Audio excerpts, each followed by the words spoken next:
nested if condition.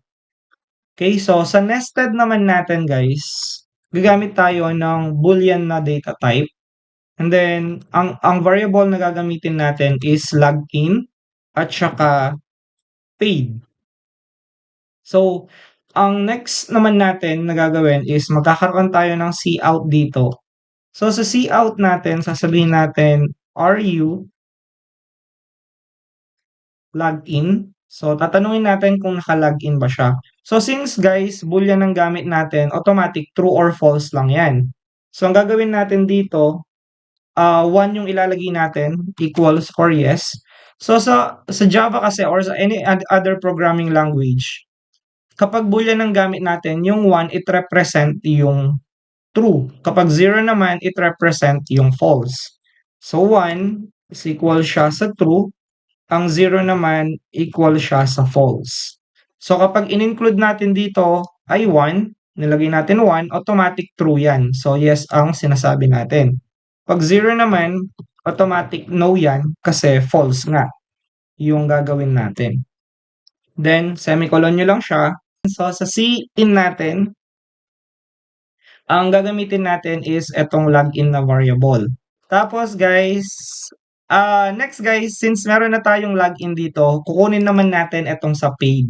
So, ang gagawin natin, papalitan nyo lang to. Sasabihin natin dito, have you paid the exam? Then, 1 for yes or true, 0 for no or false. Okay, so yun lang naman yung part dito. And then, papalitan nyo lang yung variable dito. Kasi, hindi pwedeng same variable ang gagamitin nyo dito. No, magkakaroon tayo ng conflict or magkakaroon tayo ng error. Now guys, since ang introduce natin is nested if, kasi tapos na tayo doon sa if, nested if tayo ngayon. Ang iibig sabihin ng nested if, meron kang if, tapos sa loob ng if na yon ay meron ka ulit if. So, yun yung pinaka-thought niya. So, sasabihin natin, if ang user natin ay naka-login siya, so if ang user ay naka-login, ang gagawin natin, at if ang user na yon ay paid siya, so ibig sabihin, dalawang condition yung tinatanong mo. Naka-login ka ba? At nakapagbayad ka na ba? So, yun yung tinatanong natin. So, after natin matanong yan, prepare na lang tayo ng cout dito. At ang sasabihin natin dito sa cout is, you may take the exam. So, ayun ngayon siya. Okay? So, ngayon, ito yung tatanong mo. Naka-login ka ba? Pag nagsabi siyang yes, tatanungin mo, nagbayad ka ba ng exam? Pag nagsabi siya ng yes, yung if natin naka-true na siya at ang pangalawang if natin ay naka-true na siya.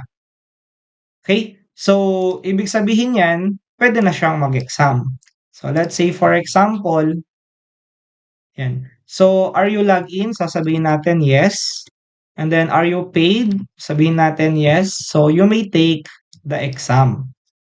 Now, pag ang isa naman dito ay false, titingnan natin kung anong mangyari. Let's say for example, nag-login ako, pero hindi ako nagbayad. So, walang mangyayari. Kasi kulang pa yung condition natin. Okay? So, ang gagawin natin ngayon is next, after nito, magkakaroon naman tayo ng if-else. Pero, introduce ko lang ulit sa inyo yung nested natin. Again, ang nested guys is inside ng if ay meron pa kayong another if. So, kumbaga, nagba-validate kayo ng dalawang question sa part na to.